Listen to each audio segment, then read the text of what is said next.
Hello, this is Linda Cheek, MD, and I am founder of Doctors of Courage. And we're having part two here, the interview with Dr. Mark Ibsen of Helena, Montana. Part one, Mark talked about how exactly he was targeted and how the Board of Medicine came after him, and now what he's doing today. And it's been a long, drawn out process for him. And it's a long, drawn out process for a lot of doctors. So for this session, Mark, I'd like to get your opinion on what you think. And now that it's happened to you, and personally, I looked at Montana, the list of doctors that I have, and I have over 2,000 doctors that have been attacked, or medical professionals. They don't have to be just doctors. Medical professionals attacked, over 2,000. And in Montana, I only have 4. Okay. So, I mean, New York City has 50 to 60 just in the city itself. So Montana, I mean, maybe the population's not that big there, or maybe there's just not enough federal DEA agents or whatever to cover the territory. But there doesn't seem to be, because of those 4 doctors that I have listed, 2 were attacked by the Board of Medicine, of which you were one, and then the other 2, one was state and one was federal. And so, there's not a lot of attacking going on in Montana, but with your work and your activism, you have seen what's been going on across the nation. And I just want to get your feedback, your ideas of, number one, what's the cause? Why are they doing this to us? And do you have a solution? Do you have something that you might think might be what we need to do in order to make this stop? Yeah. Wow. Great question. Comprehensive question. As far as what happened in Montana, they were so successful in scapegoating with me, and it was such a public event that I think it affected everybody's prescribing. So I think everybody abandoned the prescribing right away, and there hasn't been much more than a whimper from the medical community in Montana. And in fact, honestly speaking, now I'm always speaking honestly, so I really shouldn't say things like that, like honestly speaking, but this is an important piece of information. For example, the members of the Montana Medical Association, well, it functions more like a guild than it does anything to protect doctors' rights or anything like that. So many of the leaders of the Montana Medical Association are specialists and procedural, and it's the procedural doctors who are half of the problem. In other words, they determined at least 10 years ago, the American Society for Interventional Pain Physicians published many articles under Dr. Lakshman Manchakanti, and they basically said, well, there's no proof that opiates work. And they're misconstruing the fact that there is no study that long-term opiates work. But that's because in order to get a study done, you're either 6, 9, or 12 weeks of study. Right. Anything more than that, and everybody knows who's in the opiate group and who's not. You can't really double blind it. And so no studies have gone on for any medication or procedure longer than 12 weeks. So it's a false claim that opiates don't help. The true claim should be, we've never proven by a scientific double-blind placebo-controlled study that opiates make a difference long-term. And that's wrong. It's a false claim, but it has gotten traction in the medical literature, such that the younger doctors basically say, well, yeah, opiates don't work. What are you doing that? Why are you using those? Right. So that happened. And in addition, another group that stands to benefit from the suffering of patients is a group of doctors who claim to be against addiction. Well, I'm against addiction too, wouldn't you be? But addicts behave much differently than pain patients. So people who are addicted get worse when they take their opiates. They lose their job, they get a divorce, they have a car crash, they get injured. Life begins to spiral out of control in an addict's life when they're misusing opiates. The opposite happens in a pain patient's life. They begin to function better. They sleep, They rehab their injuries.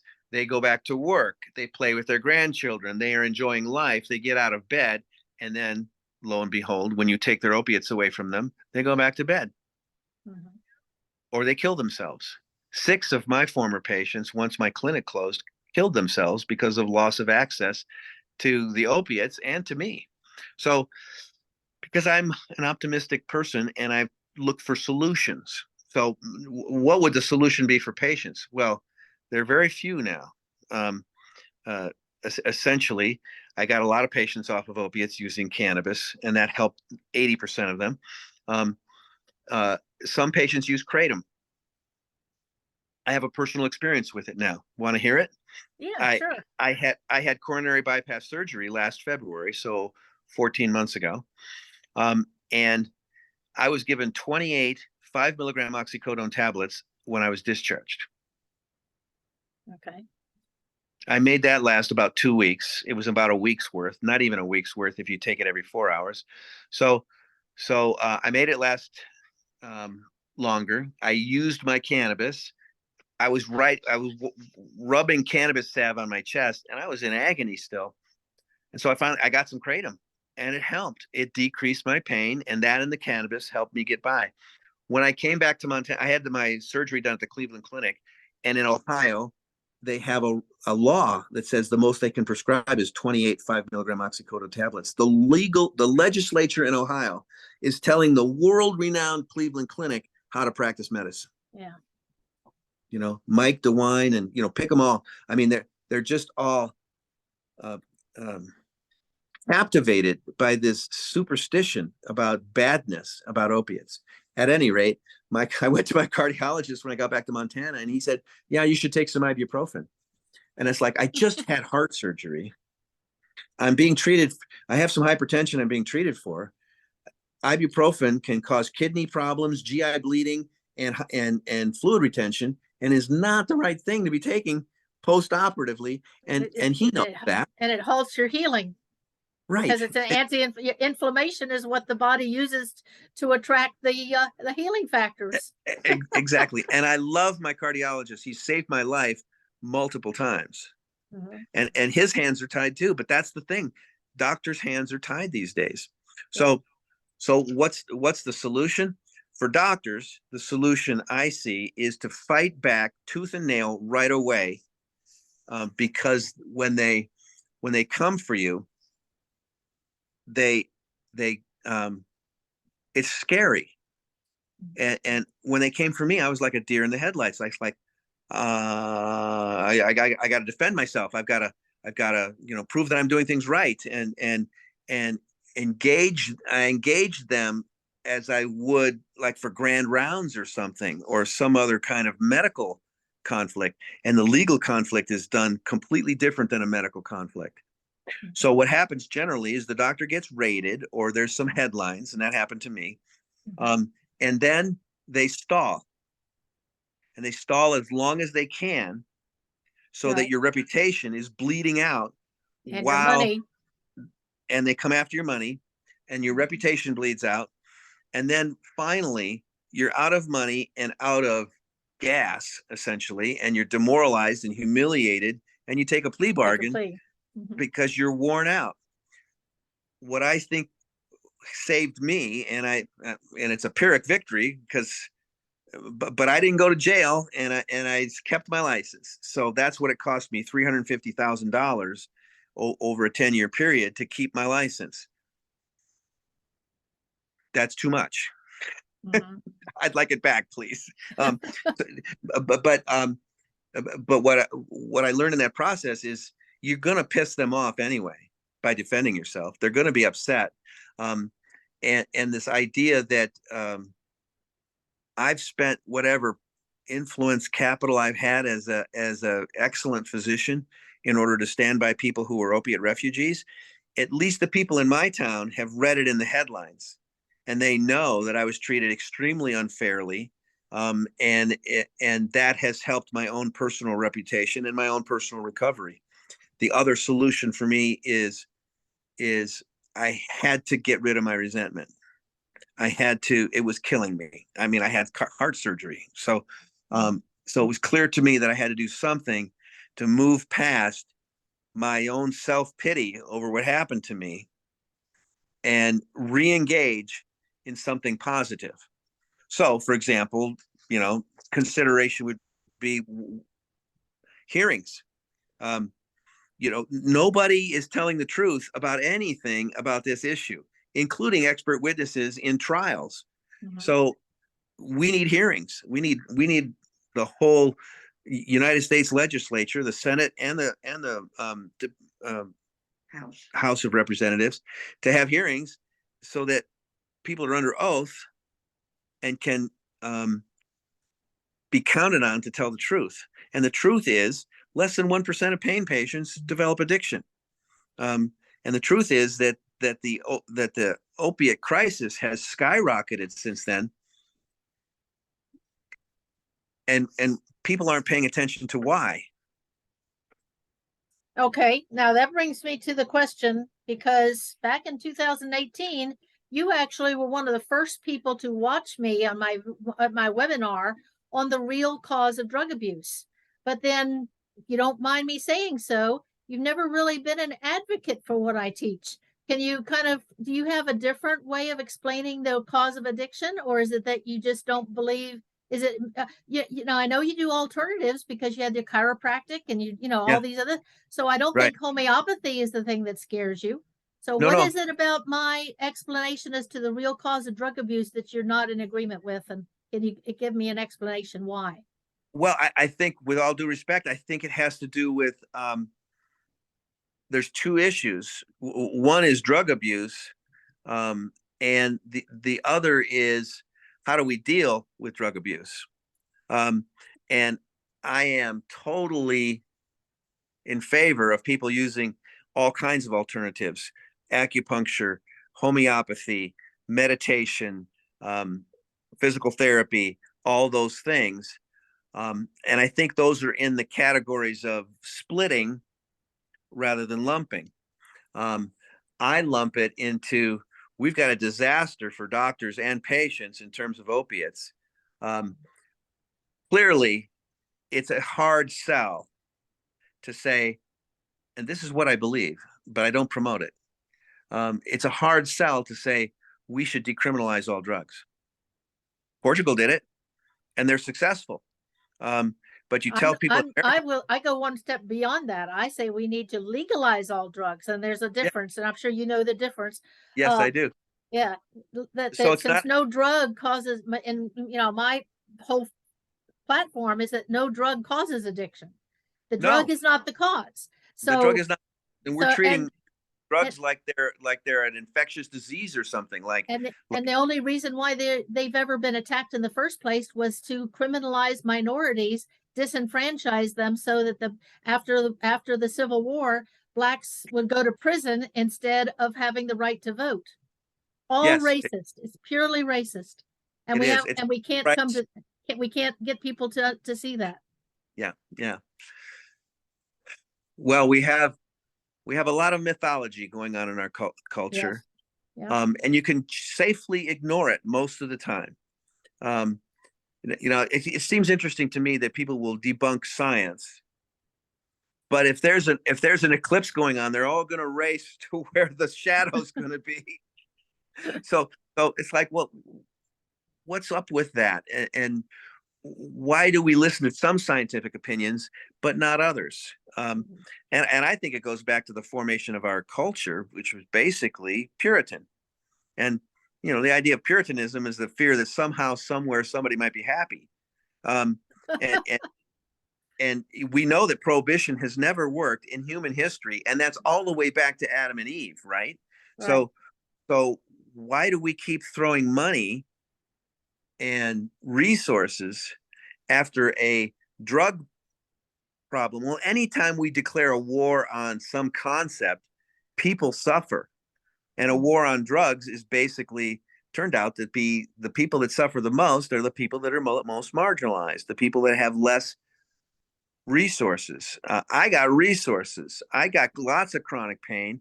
I had body work done and acupuncture and homeopathic stuff and cranial sacral therapy and all kinds of things to get better.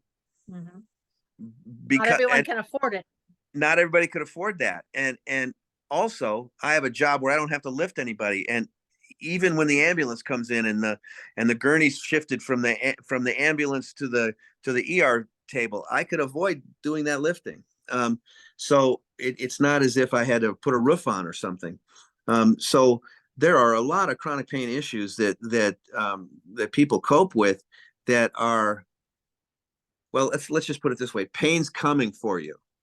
Oh, It's sure. it's either been here already, Right. or it's coming, or you're having it right now. There's only three different options, and so people who don't understand or don't get it that people are in pain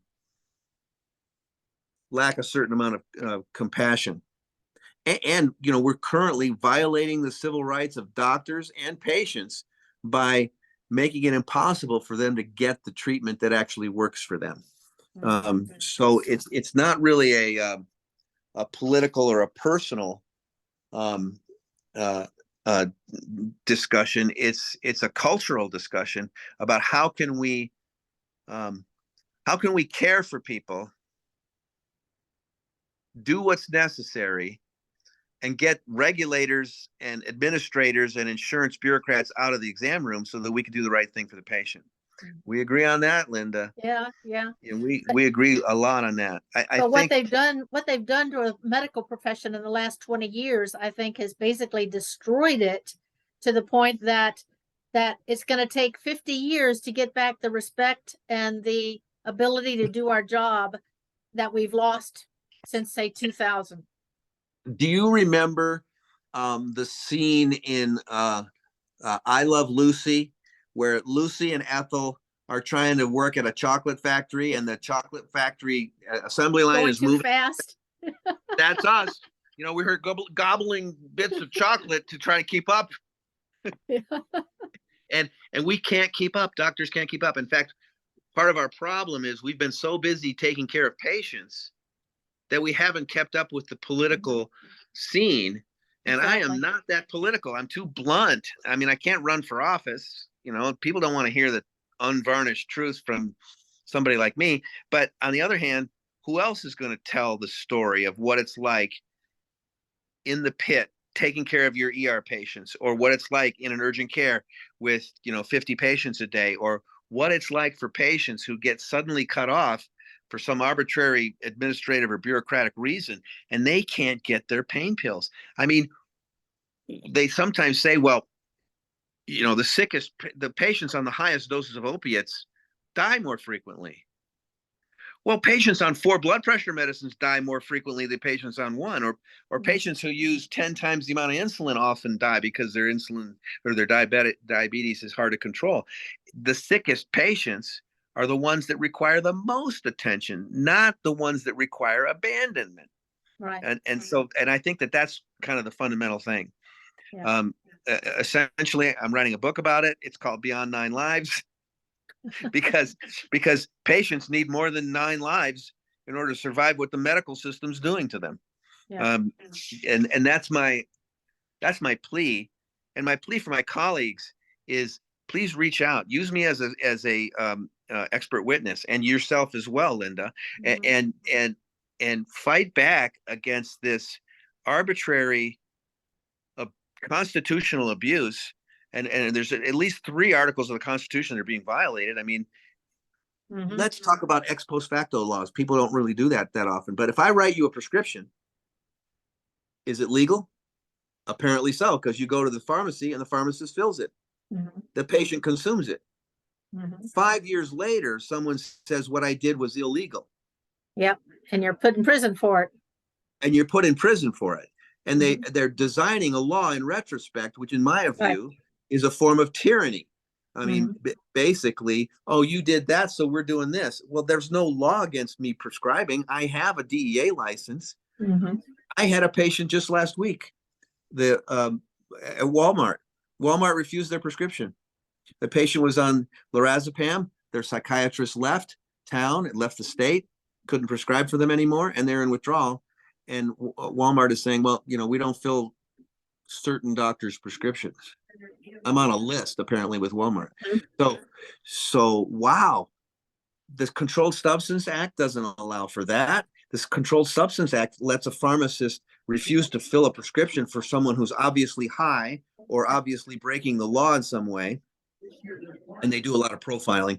But, you know, the profile on me is practicing while old. With, or writing a controlled substance. yeah, yeah. Well, of course it's controlled substance. Who do you want controlling the substances? The doctors with the training, or Miguel or Billy Bob, you know, down the street, who's trying to sell counterfeit pills that are now laced with dangerous. And that's another problem with with prohibition, basically. And we saw that with the alcohol and the creation of wood alcohol and people dying from it. And that is when you make something illegal, then you end up with it getting stronger. And you know, marijuana was what, 2%? I think you said that in another meeting we met together. Yeah. It was 2% before it became illegal, and now it's 30% THC. So, you know, they make it stronger because it's illegal. And then they also put in the poisons because it's cheaper.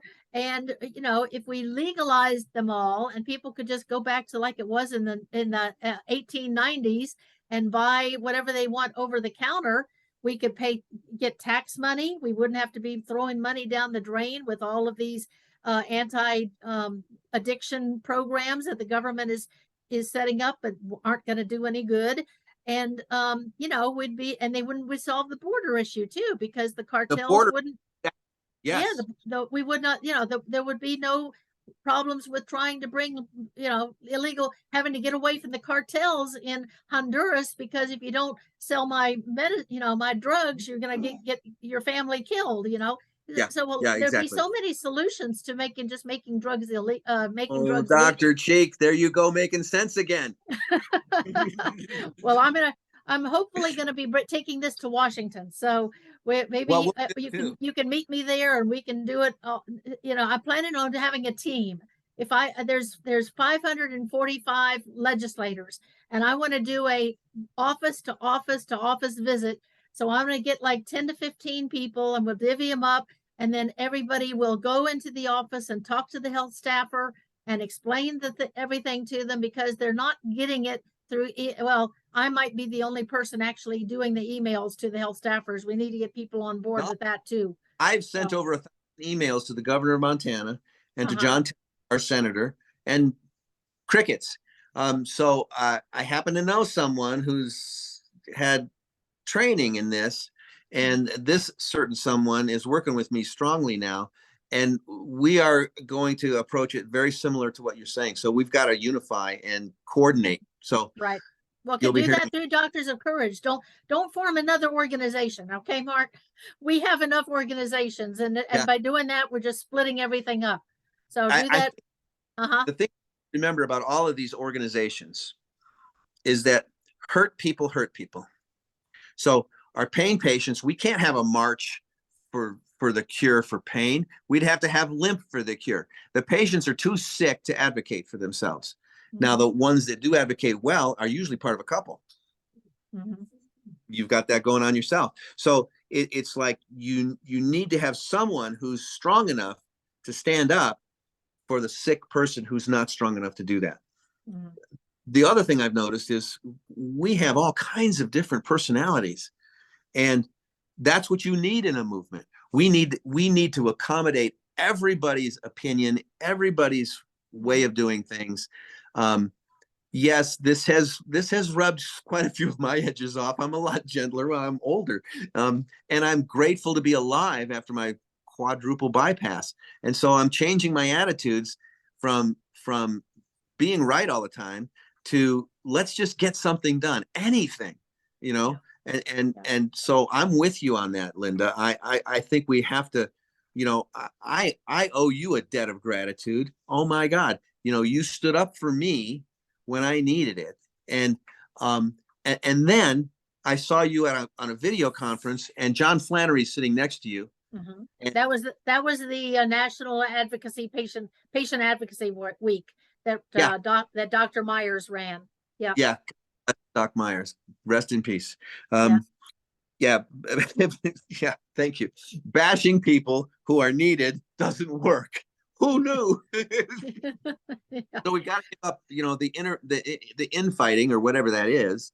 Yeah. Um, and we're all upset about what's happened, but we have to keep in mind who the real troublemakers are. And the real true troublemakers are in Washington, D.C., as far as I can tell. And until that changes, nothing we do seems to make much difference. However, just let me accommodate that by saying 10 years ago, there weren't any articles about this. 10 years ago, it was crickets, it was silence. And now it's hard to keep up with the articles. It's hard to keep up with the flood of information, even coming from our side. So I think that if we can somehow nail that narrative down, and call the liars on their lies, gently, I guess, Yeah. but maybe in civil court too. I mean, you know, um, Dr. Munzing, God bless him. He's a family practice doctor who works for Kaiser. He's made $3.4 million lying for the government. Mhm. Now that just doesn't make any sense. Some guy who doesn't have the bona fides to testify about pain, and he doesn't have the ones I do anyway. He's lying and making a profit. And as far as I can see, he needs to go the way of Alex Jones, and other liars in our media. So we've got our work cut out for us. Yeah. We can do it one step at a time. You're right. We thought this would be solved by now. Like, this is so obvious to those of us who can see it, and we just have to make it visible to those that it's not obvious to. And Mhm. they won't see what we have to say by us saying, "You idiot, you haven't seen this for 10 years. I can't believe you're just so wrong about this, and we've been right all this time, and see, now we're right." It's like, well, that gets us where we are. And I Yeah. think we can appeal to legislators who are looking for voters, because remember, the Institute of Medicine study in 2011 showed there were 110 million people in pain in America. Yeah. This should be a voting block. I mean, if AARP can form a voting block, so could we, couldn't we? We should. We just have to have on the ground organizing skills and lots of money. Well, that second part's hard to come by. Nobody has it. Well, pain makes you broke, and all the doctors are broke because they can't practice. Yeah. So, and then if you get a pharmaceutical company to support you, oh, you must be a shill for the pharmaceutical Yeah. companies. The And good old pain society got closed yeah, down because they had income from but they for the most part they taught alternative medicine. It wasn't even about the opioids. It was no, alternative medicine, but because they were doing such a good job, the government shut them down. yeah, Yeah. yeah, Or like Siobhan Reynolds. I mean, it's died in a amazing. plane crash. Yeah. You know, A government created plane crash, by the way. We I know that suspect that. person Do you have person evidence about that? Oh, what happened was, yeah, well, not actually in my, just from my reading in the past. What happened was it was a clear, I mean, you just figure this out. It was a clear night. They were flying, instrumental, and they actually put the plane down in a nice, easy glide, but it was 50 feet off the runway. It came in parallel to the runway, but 50 feet off. So they hit the grass, and because it was I don't think it was it in Tennessee? No, it was someplace. So anyway, how would that happen if you're an instrumental approach and you're coming in like you're landing on the tarmac, but you're 50 feet to the right? Yeah, That the only way that's going to happen is by the instruments telling you wrong. yeah, yeah. Okay. So What that's a shame. how, yeah. What a shame. Well, Enough people basically, have I'm suffered. I'm still alive, so that obviously I'm not a government I mean, the government's not scared of me because I'm still alive and kicking. Well, they And should I be. have it, written down in all of my paperwork or whatever. If anything strange, if anything, out of the ordinary causes my death, it is not an accident. Right. Well, I hope you have at least more than 8 lives. I mean, that's what my book's going to be called. But it's basically, it's a gift to still be breathing on the planet for me. Yes. And I intend to devote the rest of my life to this issue, which means so much to me because I carry 9 dead patients in my heart. Yeah. 15 And of mine died after I lost my practice. yeah, and That I know that is about. That I know about. And right. there was more than that, I'm sure. Yeah, yeah, Yeah. yeah. We just can't keep doing this way. And there's one thing that we can unify about, I think, about pain. Pain reigns on the red and the blue and the purple. It rains on men and women. It rains on white people, black people, people of all colors. It rains on young people and old people. It's 80% of the reasons for every doctor's visit. We shouldn't be having a knockdown, drag out fight over the treatment of pain in America today. And it's affecting the rest of the world too, because they follow our lead. Yeah. So yeah, we've got to come together and realize that all of us who are suffering deserve a listening ear and a doctor with the capability of contributing at least an old-fashioned hand-holding, or our compassion, or not to be told, well, sorry, there's nothing I can do for you. That is so anti-Hippocratic. Yes. Doctors forever have stood by their patients and held their hands while they suffered, bucked them up through their suffering, done whatever we could medicinally for them or surgically for them, and then we stayed by them. Mm-hmm. We have to get back to staying with our patients. Mm-hmm. Yes, I agree. Okay. Well, thank you so much, Mark. I think that is a wonderful finish for our interview, and I do appreciate you coming back and Thank you, and Linda. sharing again, even though it has been a few years since we met on our first interview. And and you can see here, it's a little bit of gray there. So anyway, I do thank you, and hopefully this will be the start of a lot more of doctor stories, and we'll get the word out there, and then we'll meet in Washington, and we'll, and also with the communication campaign we're now doing, where people can, communicate with the health staffers and get the knowledge there. Congress has an entirely whole new health staff from the last time I communicated with them, and it's been a while, because I was getting nowhere. And so I just said, why am I wasting my time? But now I've gone through and I've gotten all the health staff names for the House, and I'm now working on the Senate, and everybody's new. So, they're filled with the propaganda. So we have got to get them to know the truth. So hopefully we'll get that done. All and right. follow the money. That's where it's at. Yes, exactly. Okay. All right. Thank you, Thank you, Mark. I appreciate it. We'll I see love you you later. so much, Linda. I'm so proud of you. Well, thank you, Mark. All right. Thank you. Okay. Bye-bye. Bye-bye.